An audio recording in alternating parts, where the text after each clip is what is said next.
What is up, everybody? Welcome to Sales Stories in Real Life, episode 8. I'm your host, Alex Bruschi, and this is the show where professional salespeople share their experiences on times that they were on the receiving end and they were actually being sold something. We've got an ultra special guest today. She is an SDR leader at Airtable, previously led at Gong. She is also the host of the BDR Leader Coffee Talks with 6 Cents, Salesforce top influencer, and a LinkedIn sales insider. Welcome to the show, GB Blackwell. I hear you had some pretty interesting experiences doing some buying recently. What happened there? Yes. I was trying to think about like something recent that happened, but I actually have a much better story of like the first time that I ever bought software as a leader. It was many years ago, but the story goes I had submitted a form to two different vendors, like very well-known companies now. And I think the first company, like, they reached out to me and I was like, oh, whatever, like they're cute and all, but it's fine. The second company, I just remember I got a cold call. I'm an SDR manager. So like when someone cold calls me, I'm really curious. I'm gonna give them a chance because I believe in good sales, juju, and karma.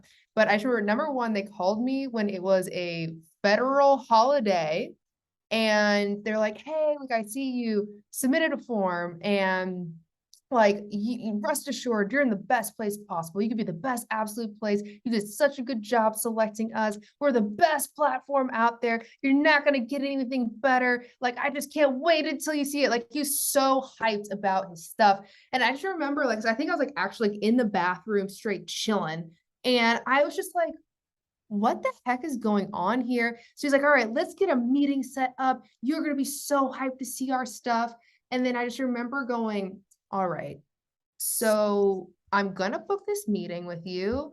Also, I feel like maybe you want to know a little bit about me and what I'm trying to do and what's going on and why I even filled out a form to begin with. And he was like, I was like, also, it's a holiday.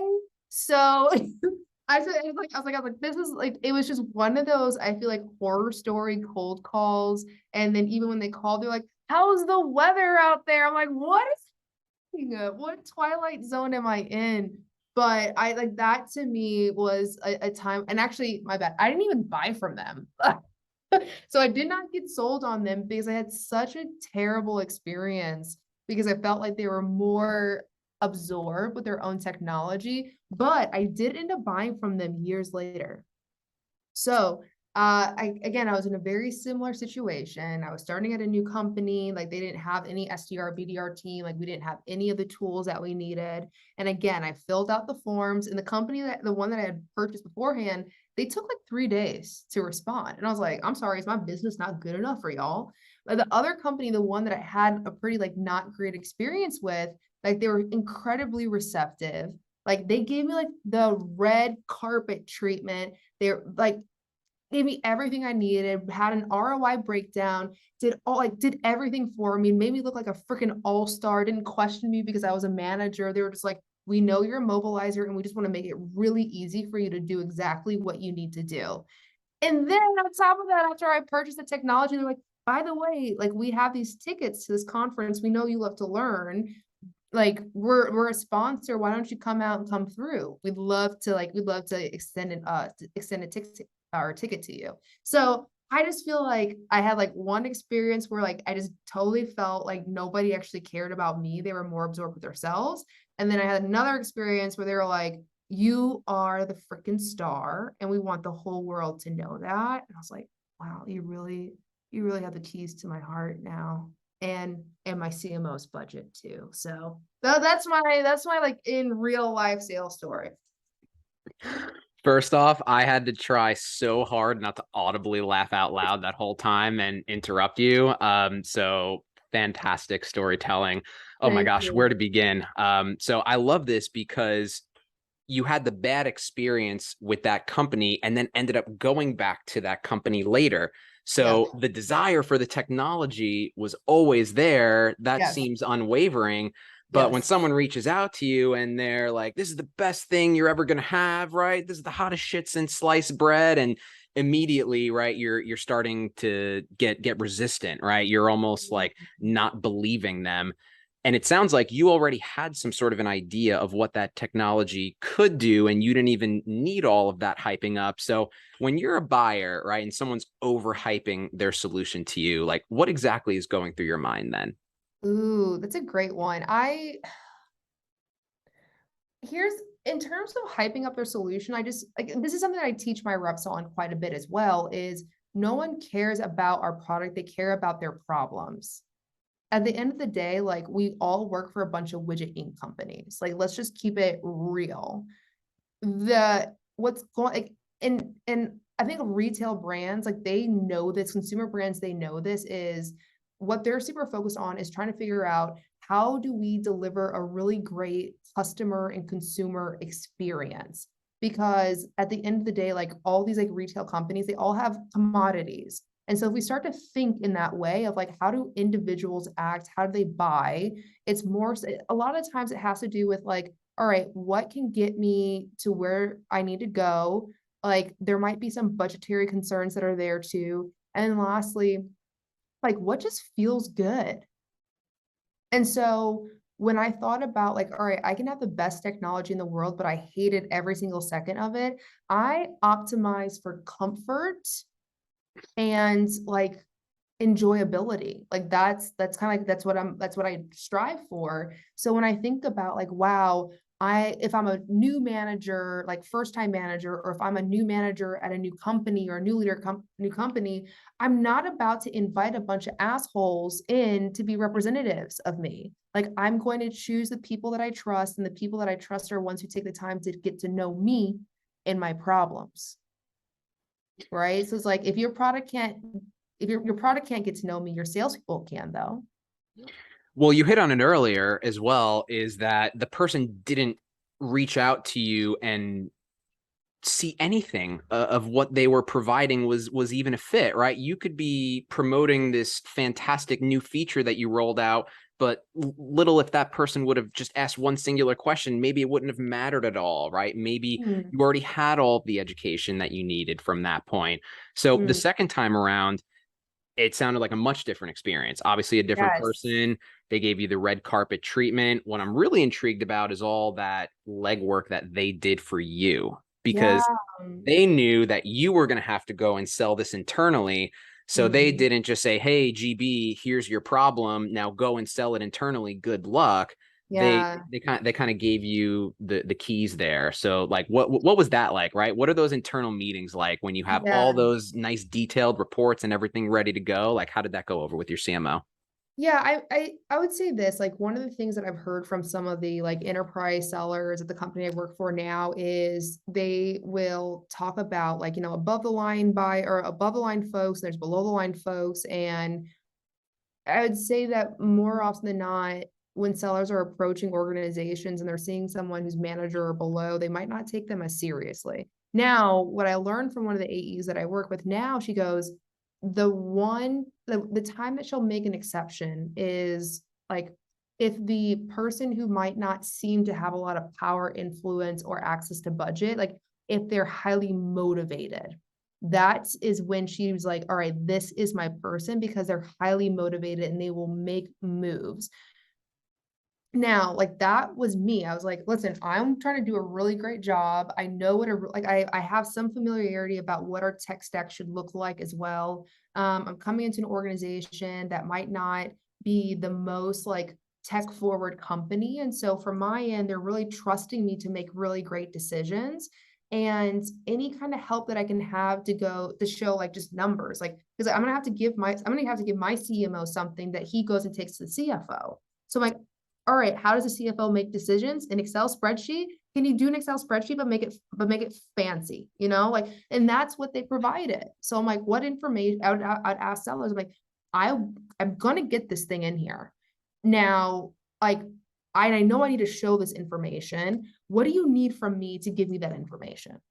And make it easy for me. I've also had experiences on the other side where like, so I think like with the time that I actually bought from that company the second time around, the AE had also mentioned to me, she's like, hey, listen, like, she's like, normally for managers, I would be a little bit more hesitant, but I just had a feeling you were a mover and a shaker. So I'm like, screw it, let's make it happen. And we were able to turn around the process in a matter of like 3 weeks. So it's like, she made it easy for me. I made it easy for her. I brought in my CMO when he needed to be brought in, and then I provided the information he needed to have the meeting done, easy. So like, I've had other experiences where like the AE comes in and they're selling it to me and they're like, well, who else do we need to bring in? And what about over here? And what over? I'm like, you are no longer caring about me. Like, I will run through a wall to get what I want. And it can be very, very, I think like discouraging to be like, I legit like reached out to you. I want to find information. Like, I'm the one who works here. Like, I might not know every single thing, but I can go and find out. And I have a track record of, again, getting the things that are going to be best for the company. When someone is like not acknowledging that, I'm like, I honestly, I kind of lose the motivation to try and make it happen. Or I think about, you know what, honestly, like, let me like pause. Let me actually pause the whole deal and really start to collect the information that I need so that when I come back, I'm not going to have to deal with this stuff anymore. So, it definitely, like, sometimes it can leave a bad taste in your mouth if people are like not really like paying attention to you in the way that, you know, you feel like you should be paid attention to. That's such a good point that you bring up, because this is a very delicate balance where, as a seller, you want to get to power, right? Yeah. But you can't insult the person who you're speaking with on the way. And Yeah. in your circumstance, they pretty much made it all about the other person. And you're Mm. like, wait, hold on, I'm here. So how can a seller balance that, right? Like, are there like a set of questions, right, that you want to ask? Because not everyone is GB Blackwell, a mover and a Yeah. shaker, right? That can go in and get Yeah. that deal done. You know, okay, so there was like one, and I get that it is a delicate balance because you want to like maximize your time, and I'm aware of that. Like, you know, we're all salespeople here. So one of the things that I think can be really helpful, and I learned this from an old mentor of mine when I was an AE for a short bit. And so she had broken every single sales record of the organization, was one of the most tenured, like worked at Salesforce for forever. And she talked about these kind of like in between meetings. And so it's like, all right, between the time that you have a formal presentation and the next formal presentation where your manager, like if the AE manager is not there, and like you just know that they're under pressure to this, they have to forecast. Like, like if it feels desperate to me, I'm like, ugh, I'm not in control anymore as a buyer. I'm like, I don't like that. Um, what I what I've seen work really well is just like having real conversations. So, you know, even if it's just as simple as like, hey, like, call me on my cell, give me a text of like, hey, can we just like have a real talk as like person to person? Because I'll share with you, like, I'm like, me as a buyer, I'm like, I'll share with you what's going on. Like, hey, here's exactly where things are getting stuck. Here's exactly what I need. Like, here's what you need to know so that your boss isn't on your throat, because I have compassion, because like we all got a forecast. So I think like slowing down as well. And like, as I mentioned, like getting to know the person, not just on all right, we're going from discovery meeting to discovery meeting, or from discovery to like a new business meeting, but those in between moments where you can really start to understand the nuances. So I might share with you like, hey, I know you want me to bring in my boss. My boss doesn't want to join this meeting. She just wants the information. So like if this is like part of your process, then we're gonna have to maneuver around that. Because there are some times where like, again, people are just like, hey, I want you to go and figure it out. Give me the information when I need it, and then I'll go and find the resources. We might not have a fully mapped out buying process in place.